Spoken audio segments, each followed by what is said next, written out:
नमस्कार दोस्तों, आपका बहुत बहुत स्वागत है आपके अपने YouTube channel Rahul exam race पे। दोस्तों, आज के इस वीडियो में आप लोग के लिए साइंस रिवीजन क्लास की टॉप 50 क्वेश्चंस को लेकर आ रखा हूँ, जो कि एनसी एग्जाम के लिए काफ़ी इंपॉर्टेंट है। दोस्तों, इस वीडियो में मैंने आप लोग के लिए इंपॉर्टेंट क्वेश्चन को इंक्लूड कर रखा है, जो कि आप लोग के एनसी परीक्षा के लिए काफ़ी हेल्पफुल साबित होने वाले हैं। दोस्तों, अभी तक आप लोगों ने इस चैनल को सब्सक्राइब नहीं किया तो चैनल सब्सक्राइब कर लीजिए और साइड में दिख रहे बेल आइकन को प्रेस करना बिल्कुल भी ना भूलें, ताकि आने वाली नई वीडियो नोटिफिकेशन आप तक सबसे पहले पहुँच सके। तो चलिए फ्रेंड्स, ज़्यादा टाइम वेस्ट ना करते चलते हैं क्वेश्चंस की और देखते हैं आज के इंपॉर्टेंट क्वेश्चंस क्या है। दोस्तों, क्वेश्चन है निम्नलिखित में से शक्ति का मात्रक क्या है। तो बताइए फ्रेंड्स, यहाँ पर राइट आंसर क्या हो जाएगा। दिए गए ऑप्शन में से पावर का यूनिट क्या हो जाएगा, शक्ति का मात्रक क्या हो जाएगा। तो राइट आंसर आप लोग को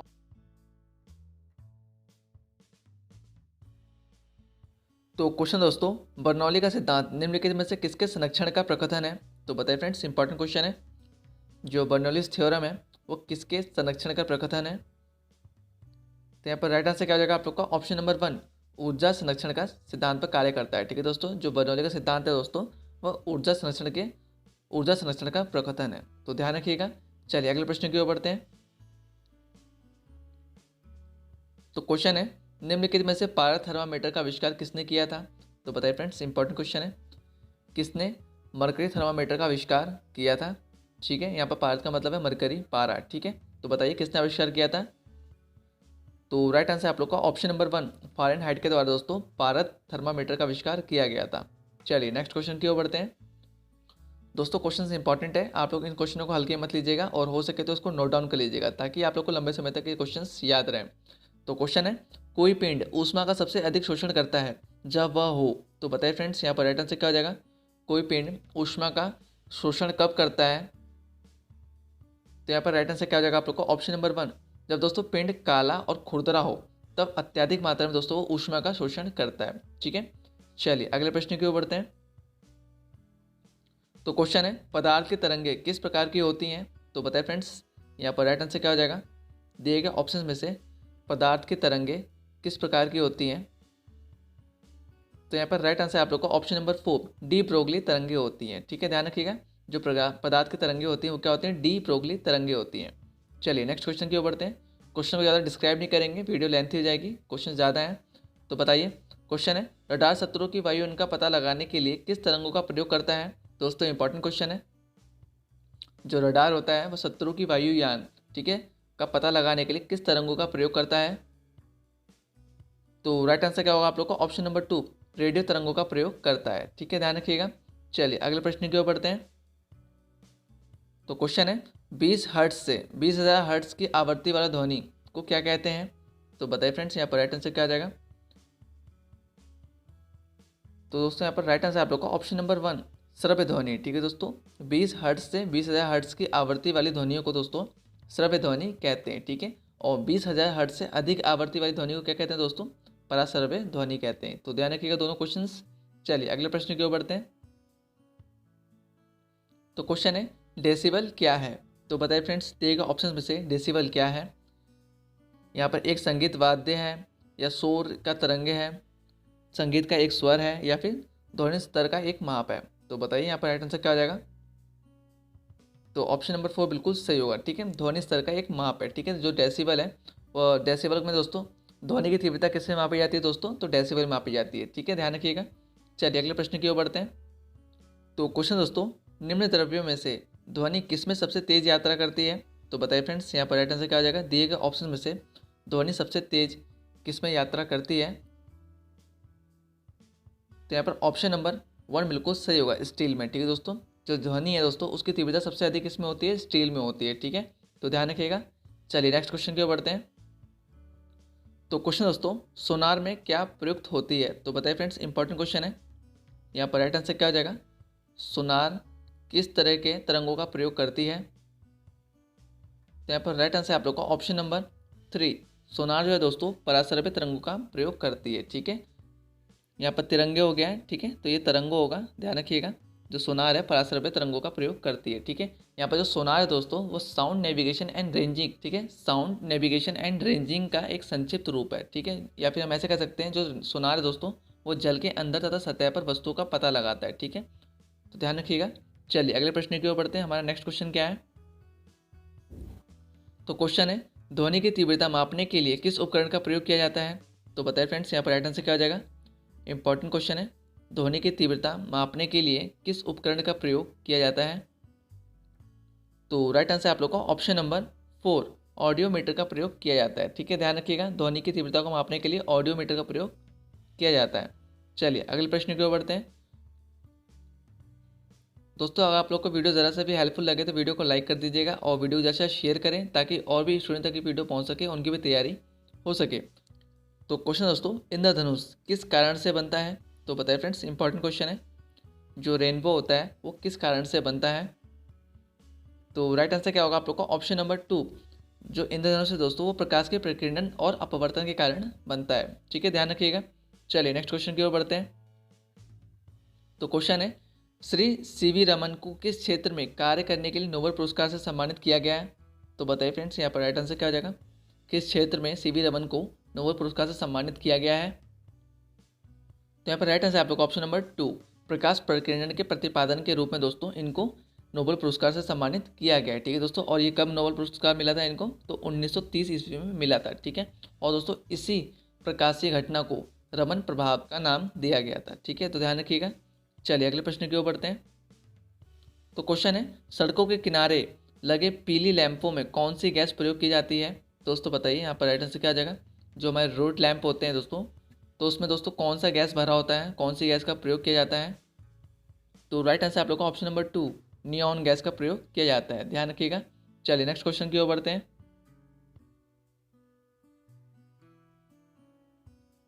तो क्वेश्चन है, फोटोग्राफी में मुख्य रंग कौन सा होता है? तो बताइए फ्रेंड्स, यहाँ पर राइट आंसर क्या हो जाएगा? फोटोग्राफी में मुख्य रूप से कौन से रंग होते हैं? तो यहाँ पर ऑप्शन नंबर 3 बिल्कुल सही होगा, लाल, नीला और हरा। ठीक है दोस्तों, जो फोटोग्राफी है उसमें कौन कौन से रंग होते हैं? रेड, ब्लू और ग्रीन। तो ध्यान रखिएगा। चलिए अगले प्रश्न की ओर बढ़ते हैं। तो क्वेश्चन है, जिन पदार्थों में अत्यंत विद्युत प्रतिरोध होता है उन्हें कहते हैं? तो बताइए फ्रेंड्स, यहाँ पर राइट आंसर क्या हो जाएगा? जिन पदार्थों में अत्यंत विद्युत प्रतिरोध होता है उन्हें क्या कहते हैं? तो यहाँ पर ऑप्शन नंबर 3 बिल्कुल सही होगा, विद्युत रोधी। ठीक है दोस्तों, और दोस्तों विद्युत रोधी पदार्थ की चालकता क्या होती है दोस्तों? शून्य होती है। ध्यान रखिएगा, जो विद्युत रोधी पदार्थ होते हैं वो उनकी चालकता क्या होती है? शून्य होती है। तो ये भी साथ साथ ध्यान रखिएगा आप लोग। चलिए नेक्स्ट क्वेश्चन की ओर बढ़ते हैं। तो क्वेश्चन है, ऊष्मा का विद्युत ऊर्जा में परिवर्तन करने के लिए किस उपकरण का प्रयोग किया जाता है? दोस्तों इंपॉर्टेंट क्वेश्चन है, बताइए ऊष्मा का विद्युत ऊर्जा में परिवर्तन करने के लिए किस डिवाइस का प्रयोग किया जाता है? तो यहाँ पर ऑप्शन नंबर 4 बिल्कुल सही होगा, थर्मोकपल का यूज किया जाता है। ठीक है, चलिए नेक्स्ट क्वेश्चन की ओर बढ़ते हैं। दोस्तों अगर आप लोगों ने इससे पहले हमारे साइंस रिवीजन क्लास की पुरानी वीडियो नहीं देखी है तो वीडियो को जरूर देखें। वीडियो का लिंक मैं डिस्क्रिप्शन बॉक्स में दे दूंगा, जहाँ से आप दोस्तों वीडियो को दे सकते हैं और अपनी तैयारी को बेहतर बना सकते हैं। तो क्वेश्चन दोस्तों, ट्राइटियम किसका समस्थानिक है? तो बताइए फ्रेंड्स, यहाँ पर राइट आंसर क्या हो जाएगा? इंपॉर्टेंट क्वेश्चन है, जो ट्राइटियम है वो किसका आइसोटॉप है? तो यहाँ पर ऑप्शन नंबर 2 बिल्कुल सही होगा, हाइड्रोजन का आइसोटॉप है। ठीक है, चलिए अगले प्रश्न की ओर बढ़ते हैं। तो क्वेश्चन है, क्रोमेटोग्राफी की तकनीक का प्रयोग होता है? तो बताइए यहाँ पर सही उत्तर क्या हो जाएगा? जो क्रोमेटोग्राफी तकनीक है, टेक्नोलॉजी है, उसका यूज़ किस रूप में किया जाता है? तो बिल्कुल सही उत्तर होगा आप लोग को ऑप्शन नंबर 4 एक मिश्रण से पदार्थों को अलग करने में दोस्तों क्रोमेटोग्राफी तकनीक का प्रयोग किया जाता है। ठीक है, ध्यान रहेगा। चलिए नेक्स्ट क्वेश्चन की ओर बढ़ते हैं। तो क्वेश्चन दोस्तों, जल का वाष्प में परिवर्तन कहलाता है? तो बताइए यहाँ पर राइट आंसर क्या हो जाएगा? जल का वाष्प में परिवर्तन होना किस प्रकार का परिवर्तन है? तो यहाँ पर राइट आंसर क्या आप लोग का? ऑप्शन नंबर 2 भौतिक परिवर्तन है। ठीक है दोस्तों, जल का वाष्प में परिवर्तन होना दोस्तों भौतिक परिवर्तन कहलाता है। तो ध्यान रखिएगा। चलिए नेक्स्ट क्वेश्चन की ओर बढ़ते हैं। तो क्वेश्चन है, पायस, ठीक है दोस्तों, जिसे हम इमल्सन कहते हैं, ये किससे मिलकर बना होता है? तो बताइए यहाँ पर राइट आंसर क्या आ जाएगा? इमल्सन किससे मिलकर बना होता है? तो दिए गए ऑप्शंस में से दोस्तों ऑप्शन नंबर 3 बिल्कुल सही होगा, दो द्रव्यों से मिलकर दोस्तों पायस बना होता है, इमल्सन बनाया होता है। तो ध्यान रखिएगा। चलिए नेक्स्ट क्वेश्चन की ओर बढ़ते हैं। दोस्तों अगर आप लोग अभी तक हमारे टेलीग्राम चैनल से नहीं जुड़े हैं तो टेलीग्राम चैनल से जुड़ जाइए। टेलीग्राम का लिंक मैं डिस्क्रिप्शन बॉक्स में दे दूंगा, जहाँ से आप लोग दोस्तों टेलीग्राम को ज्वाइन कर सकते हैं और पीडीएफ को प्राप्त कर सकते हैं। और दोस्तों साथ ही साथ आप लोग टेलीग्राम ग्रुप को भी ज्वाइन कर लीजिएगा। ठीक है, उसका लिंक मैं वीडियो के नीचे दे दूंगा, जहाँ से दोस्तों टेलीग्राम ग्रुप को भी ज्वाइन कर सकते हैं, जिससे दोस्तों आप लोग मुझसे डिस्कशन कर सकते हैं और अन्य स्टूडेंट से भी डिस्कशन कर सकते हैं। तो क्वेश्चन दोस्तों, हाइड्रोजन को जलाने से क्या बनेगा? तो बताइए फ्रेंड्स, यहाँ पर राइट आंसर क्या हो जाएगा? दिएगा ऑप्शन में से हाइड्रोजन को ऑक्सीजन की उपस्थिति में जलाने से दोस्तों क्या बनेगा? तो यहाँ पर ऑप्शन नंबर 4 बिल्कुल सही होगा, पानी। ठीक है दोस्तों, हाइड्रोजन को ऑक्सीजन की उपस्थिति में जलाने से क्या होगा? पानी बन जाएगा। चलिए बढ़ते हैं अगले प्रश्न की ओर, देखते हैं हमारा नेक्स्ट क्वेश्चन क्या है। तो क्वेश्चन दोस्तों, निम्नलिखित में से कौन सा पौधों के लिए अनिवार्य सूक्ष्म पोषक तत्व नहीं है? तो बताइए फ्रेंड्स, यहाँ पर राइट आंसर क्या हो जाएगा? हमें यहाँ बताना है कौन सा ऑप्शन पौधों के अनिवार्य सूक्ष्म पोषक तत्व का हिस्सा नहीं है। तो सही उत्तर क्या होगा आप लोग का? Option number 3 sodium. ठीक है दोस्तों, चलिए बढ़ते हैं अगले प्रश्न की ओर। तो क्वेश्चन है, जिनॉन गैस किस नाम से जाना जाता है? दोस्तों इंपॉर्टेंट क्वेश्चन है, इस क्वेश्चन को मैंने काफ़ी वीडियो में डिस्कस कर रखा है। तो बताइए यहाँ पर राइट आंसर क्या हो जाएगा? जिनॉन गैस को किस अन्य नाम से जाना जाता है? तो राइट आंसर आप लोग का ऑप्शन नंबर 2 स्ट्रेंजर गैस के नाम से जाना जाता है। ठीक है दोस्तों, जिनॉन को स्ट्रेंजर गैस के नाम से जाना जाता है। और दोस्तों जो जिनॉन गैस है ये बहुत ही अक्रिय और वायु में अधिक भारी होती है, तो ये भी साथ साथ ध्यान रखिएगा। चलिए बढ़ते अगले प्रश्न की ओर। तो क्वेश्चन दोस्तों, निम्नलिखित में से कौन एक ज्वलनशील गैस है? तो बताइए फ्रेंड्स, यहाँ पर राइट आंसर क्या हो जाएगा? दिए गए ऑप्शन में से कौन सा ऑप्शन एक ज्वलनशील गैस है? तो यहाँ पर राइट आंसर आप लोग को ऑप्शन नंबर 4 हाइड्रोजन। ठीक है दोस्तों, यहाँ पर आप लोग जो ऑक्सीजन मत कर देना, जो ऑक्सीजन है दोस्तों, जो O2 है वो स्वयं में ज्वलनशील गैस नहीं होते। ठीक है दोस्तों, परंतु वस्तु को जलाने के लिए दोस्तों वो सहायक होते हैं। ठीक है, ध्यान रखिएगा। चलिए बढ़ते अगले प्रश्न की ओर। तो क्वेश्चन है, निम्नलिखित में से कौन सा रसायन फल पकाने के लिए उपयोग में लाया जाता है? तो बताइए, दिए गए ऑप्शन में से कौन सा रसायन फल को पकाने के लिए उपयोग में लाया जाता है? तो राइट आंसर क्या होगा आप लोग को? Option number 2 calcium carbide. ठीक है दोस्तों, जो कैल्शियम कार्बाइड है वो फल को पकाने के लिए दोस्तों उपयोग में लाया जाता है। ठीक है दोस्तों, जो कैल्शियम कार्बाइड है वो जल के साथ अभिक्रिया करके क्या करता है? एसिटिलीन गैस को निर्माण करता है। ठीक है, और दोस्तों ऐसे एक प्रश्न अगर ऐसे घूम कर पूछा जाए कि कृत्रिम रूप से पकाने के लिए दोस्तों फलों को किस रसायन का प्रयोग करते हैं, तो वह दोस्तों एथिलीन। ठीक है, ध्यान रखिएगा, एथिलीन का प्रयोग करते हैं कृत्रिम ढंग से दोस्तों फलों को पकाने के लिए। तो ये क्वेश्चन दोनों ध्यान रखिएगा आप लोग। चलिए बढ़ते अगले प्रश्न की ओर। हमारा नेक्स्ट क्वेश्चन क्या है? तो क्वेश्चन है, निम्नलिखित में से कार्बन का शुद्धतम रूप कौन सा है? तो बताइए, दिए गए ऑप्शन में से कार्बन का शुद्धतम रूप कौन सा है? तो राइट आंसर आप लोग को ऑप्शन नंबर 3 फुलरीन। ठीक है दोस्तों, ये फुलरीन जो है दोस्तों कार्बन का तृतीय रूप है। ठीक है, और ये कार्बन का सबसे शुद्धतम रूप माना जाता है। ठीक है, इसमें क्या है दोस्तों 99.9% कार्बन पाई जाती है, तो ध्यान रखिएगा। चलिए अगले प्रश्न की ओर बढ़ते हैं। तो क्वेश्चन है, निम्नलिखित में से कौन सी गैस ग्रीन हाउस प्रभाव के लिए उत्तरदायी है? तो बताइए फ्रेंड्स, इंपॉर्टेंट क्वेश्चन है, दिए गए ऑप्शन में से कौन सी गैस ग्रीन हाउस प्रभाव के लिए उत्तरदायी है? तो यहाँ पे आप लोग में से काफ़ी स्टूडेंट जानते होंगे इसका आंसर ये हो कि ऑप्शन नंबर 2 बिल्कुल सही होगा, कार्बन डाइऑक्साइड। ठीक है, चलिए नेक्स्ट क्वेश्चन की ओर बढ़ते हैं। तो क्वेश्चन है, यकृत कोशिकाएं किसका श्रावण करती हैं? तो बताइए फ्रेंड्स, इंपॉर्टेंट क्वेश्चन है, जो यकृत कोशिकाएं हैं किसका श्रावण करती हैं? तो राइट आंसर आप लोग को ऑप्शन नंबर 1 पित्त का श्रावण करती है। ठीक है, चलिए अगले प्रश्न की ओर बढ़ते हैं। हमारा नेक्स्ट क्वेश्चन क्या है? तो वायुमंडल की सबसे विस्तृत परत कौन सी है? तो बताइए फ्रेंड्स, इंपॉर्टेंट क्वेश्चन है, यहाँ पर राइट आंसर क्या हो जाएगा? वायुमंडल की सबसे विस्तृत परत। ठीक है, सबसे बड़ी परत कौन सी है? तो राइट आंसर आप लोग को ऑप्शन नंबर 2 वायुमंडल। ठीक है दोस्तों, जो एग्जॉस्फेयर है वो वायुमंडल की सबसे विस्तृत परत कहलाती है। चलिए बढ़ते हैं अगले प्रश्न की ओर। तो क्वेश्चन हमारा अगला, वायुमंडल में ऐसी कौन सी गैस है जिसका कोई रंग, गंध और स्वाद नहीं होता? तो बताइए फ्रेंड्स, यहाँ पर राइट आंसर क्या आ जाएगा? वह कौन सी गैस है जिसका कोई रंग और गंध और स्वाद नहीं होता है? तो यहाँ पर ऑप्शन नंबर 1 बिल्कुल सही होगा, नाइट्रोजन। ठीक है दोस्तों, चलिए बढ़ते हैं अगले प्रश्न की ओर। तो क्वेश्चन है, निम्नलिखित में से किसके विलयन का pH 7 से कम होगा? तो बताइए फ्रेंड्स, दिए गए ऑप्शन में से किस विलयन का pH 7 से कम है? तो यहाँ पर ऑप्शन नंबर 3 बिल्कुल सही होगा, FeCl3 का। ठीक है दोस्तों, आयरन 3 क्लोराइड का दोस्तों यहाँ पर जो pH है वो 7 से कम होता है। चलिए बढ़ते हैं अगले प्रश्न की ओर। तो क्वेश्चन है, ऑयल ऑफ विट्रियोल का रासायनिक नाम क्या है? तो दोस्तों बताइए, इंपॉर्टेंट क्वेश्चन है, यहाँ पर राइट आंसर क्या हो जाएगा? ऑयल ऑफ विट्रियोल का रासायनिक नाम क्या हो जाएगा यहाँ पर? तो यहाँ पर राइट आंसर है आप लोग को ऑप्शन नंबर 1 सल्फ्यूरिक अम्ल। ठीक है दोस्तों, ऑयल ऑफ विट्रियोल का रासायनिक नाम क्या है दोस्तों? सल्फ्यूरिक अम्ल, जिसको दोस्तों हम गंधक के रूप में भी जानते हैं। तो ध्यान रखिएगा। चलिए अगले प्रश्न की ओर बढ़ते हैं।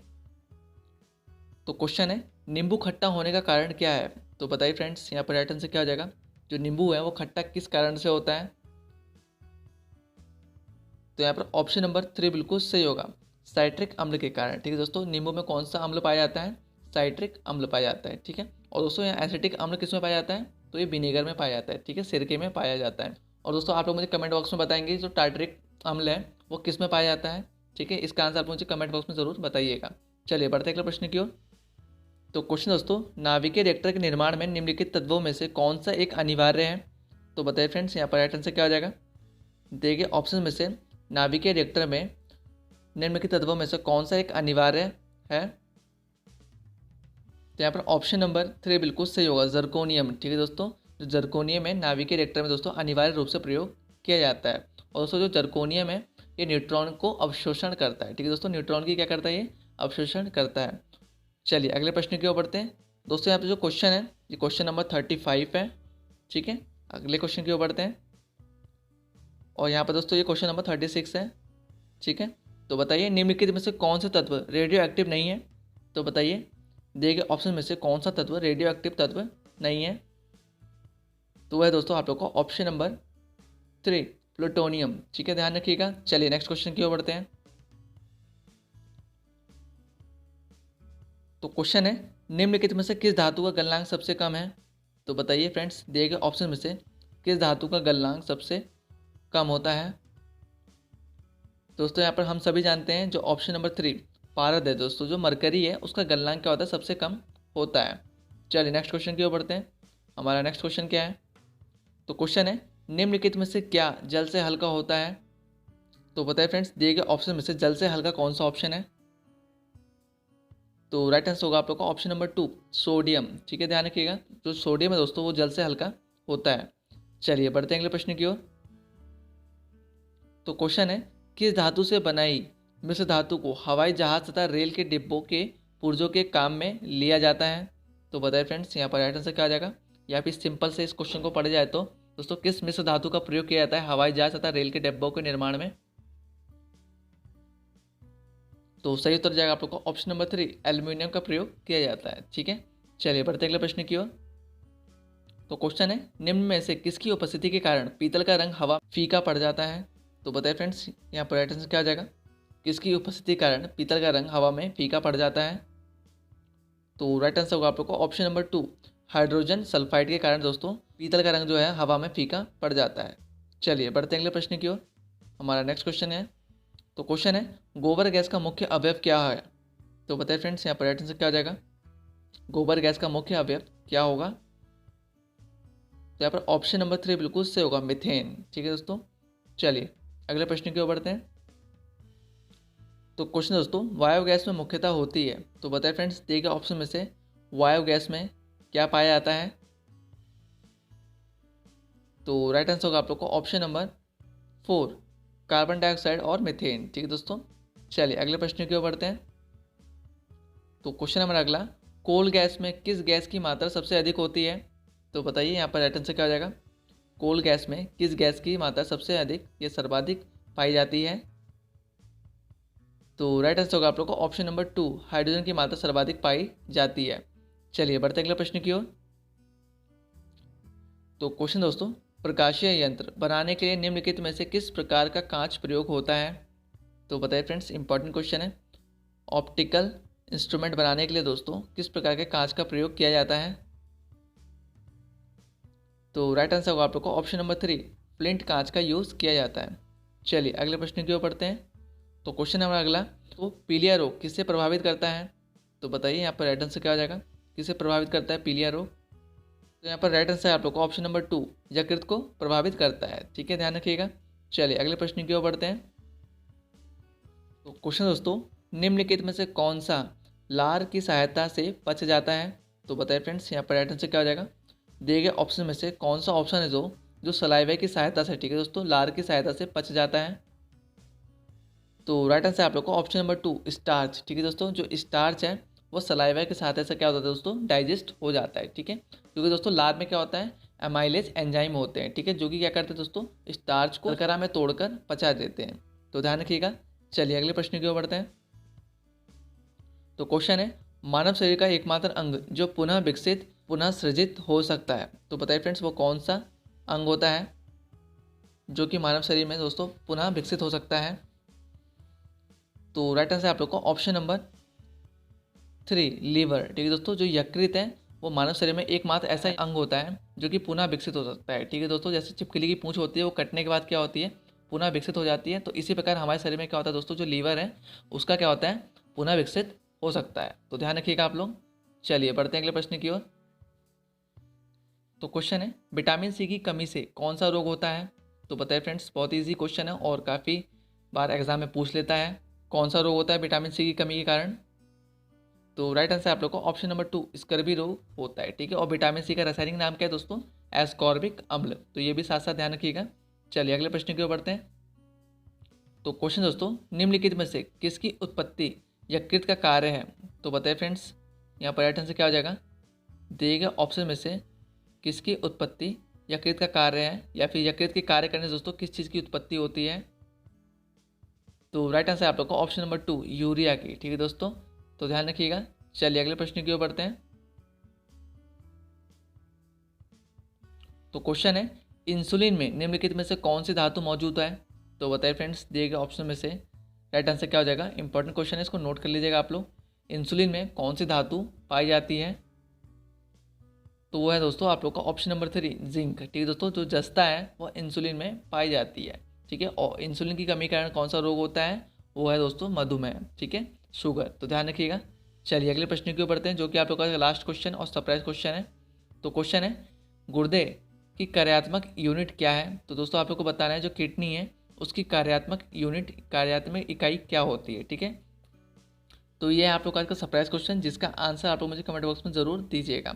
दोस्तों ये थे आप लोग के आज के टॉप 50 साइंस रिवीजन क्लास के इंपॉर्टेंट क्वेश्चंस, जो कि एनसी एग्जाम के लिए काफ़ी इंपॉर्टेंट है। तो दोस्तों मैं आशा करता हूँ कि आप लोग को आज की वीडियो पसंद आई होगी। अगर पसंद आई हो तो वीडियो को लाइक कर दीजिएगा और वीडियो के साथ शेयर करें, ताकि और भी स्टूडेंट तक की वीडियो पहुँच सके, उनकी भी तैयारी हो सके। तो दोस्तों मिलते हैं अगली वीडियो में कुछ नए महत्वपूर्ण प्रश्न के साथ। तब तक के लिए bye bye, take care, Vande Mataram.